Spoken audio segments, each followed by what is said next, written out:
Okay, so today we're going to look at the rules for basic antidifferentiation. So the general antiderivative idea is this: if capital F of x is an antiderivative of f on the open interval from a to b, then every other antiderivative on the open interval from a to b is of the form capital F of x plus c for some constant c. Right? If I find an antiderivative and add 17 to it, it's still an antiderivative of the original function, right? Because when I take the derivative of that, the plus 17 is going to drop off. So if you want to write the general antiderivative, you find typically what I call the simplest antiderivative, and then you say plus c.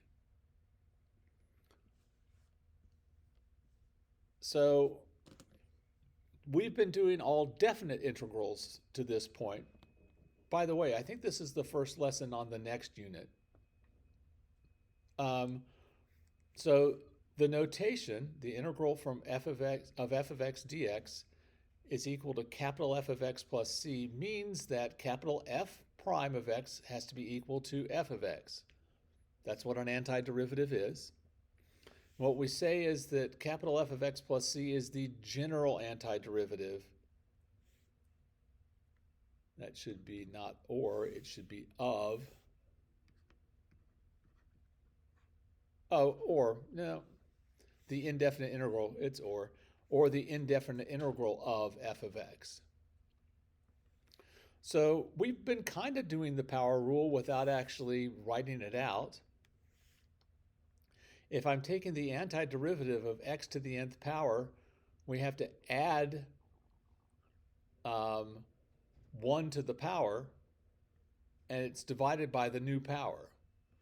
I don't think about it that way. Textbooks write it that way. I think about it this way. X to the nth dx is the reciprocal of the new power times x to the nth plus c. Again, for n not equal to -1. And I know, yeah, those are the same, but I usually think about the coefficient as being in front, rather this being a fractional expression. Either is fine, though. So we can also find the antiderivative of, well, what if n is -1? Because this says, the rule for powers, for integrals, says as long as n's not -1, we can do this. Well, what if it is -1? Well, the derivative of the natural log of x is 1 over x, right? So the antiderivative of x to the -1, which is 1 over x, is the natural log of the absolute value of x plus c. So let's do a few of these real quick. You've already done some of this, but if we're evaluating this antiderivative, we keep the constant multiple just like we did with taking derivatives. It would be times 1/5 x to the 5th minus 5 times, add 1 to the power, that'll be x to the 5/3. So it's 3/5 x to the 5/3 plus, add 1 to the power, and that's -2. So the reciprocal is -1/2 x to the -2 plus c. And then we just do any little cleanup that we can do. 3/5 x to the 5th minus 3x to the 5/3 minus 1/2 x to the -2 plus c. One of the nice things about finding antiderivatives is if you want to check your answer, simply take the derivative of what you have. It should give you the integrand that you started with. And I think you can see real quickly the 5's cancel to the 4th. Yep, 5/3 times -3, that's -5. To the 2/3, yep. And this will cancel the -1/2 and make it positive to the -3. All right, so you can usually pretty quickly check yourself. Here, notice that I have 5 over x. Well, that's x to the negative 1 power. So this is going to be 5 natural log of the absolute value of x. And we have to do the absolute value because natural log is not defined for 0 or any negative values. So that's why we slap the absolute value sign on this. And then minus 3 times, we'll add 1 to the power and take its reciprocal. Negative 10 plus 1 is negative 9, so that's negative 1/9 x to the negative 9 plus c. And we can only do a slight bit of simplifying of that.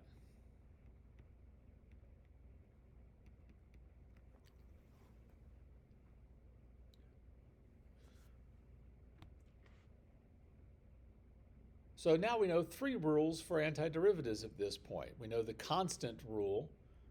The integral of a constant is going to be that constant times the width of the interval. We learned that the other day. And we know the power rule, and we know the rule for when we're going to get natural log of x. We can also do basic trig integrals. These are just all the reverses of the basic trig rules that you learned for derivatives. Like the derivative of cosine is the opposite of sine. So the integral of sine of x dx is the opposite of cosine of x plus c. So these are all just your basic rules for derivatives of trig functions in reverse. Notice on these, when you take the derivatives,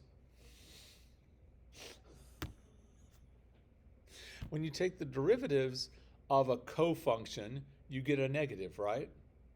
So when we're reversing the process, when you take the derivative of something that's not a cofunction, you get a negative.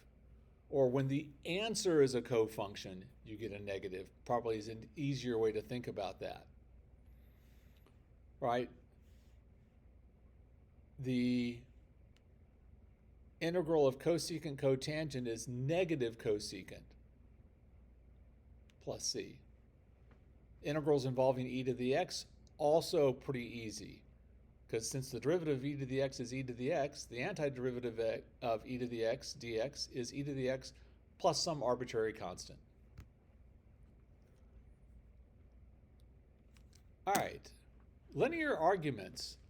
This allows us to expand, and we'll expand this further later, but if you're taking a function of some linear function,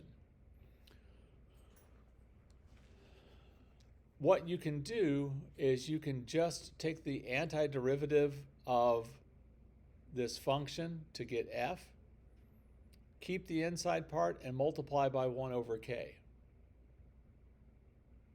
The reason you can do that is because if we took the derivative of this, so the derivative with respect to x of 1 over k times f of kx plus b plus c,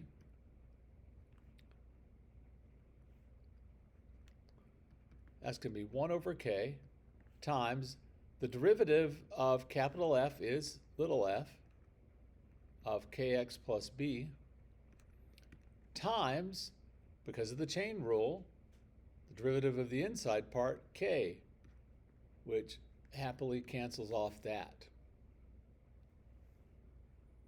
So that's why we have this 1 over k. So it has to do with the chain rule. So we're not using the chain rule, don't be mistaken. We're not multiplying by k, we're multiplying by 1 over k, which again kind of goes to that idea that this is sort of like an inverse. It's not quite, but it's sort of like an inverse. All right, so let's take a look at a couple of these. So if we're evaluating the antiderivative of 3e to the x minus 4, well, the first part's just 3e to the x. Minus, what's the simplest antiderivative of 4? 4x. Plus c. I just think about it. It's like, okay, yeah, it's got to have been a linear function, right? You can think of it as I'm taking the antiderivative of negative 4x to the 0 power, because x to the 0 is 1. So I'm going to keep the negative 4, multiply by the reciprocal of the new power, which is going to be 1.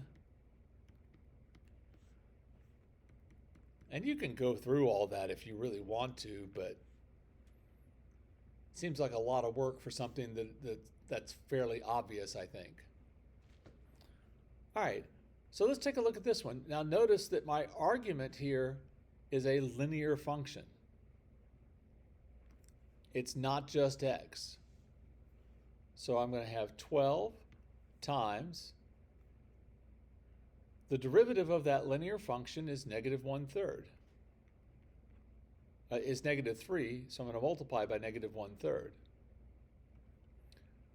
times e to the 7 minus 3x. Wait a minute, didn't they just go by once? Yeah.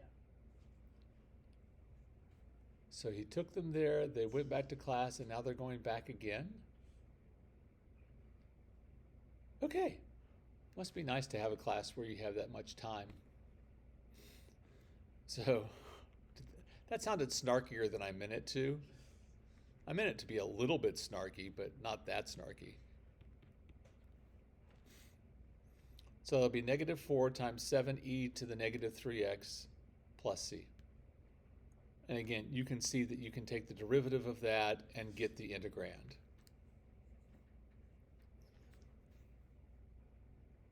Same sort of thing on this.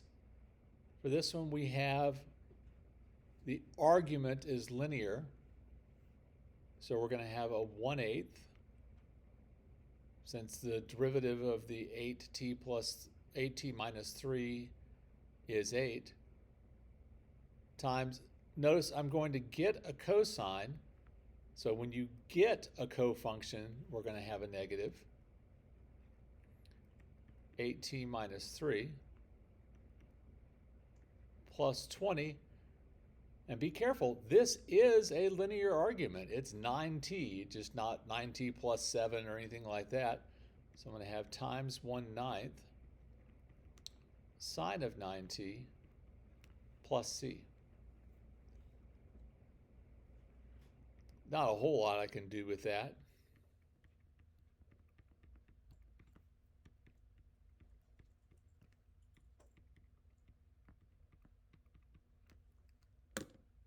And there we go.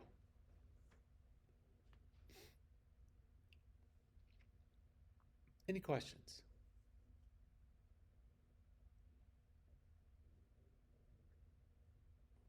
Okay. Then, let me see.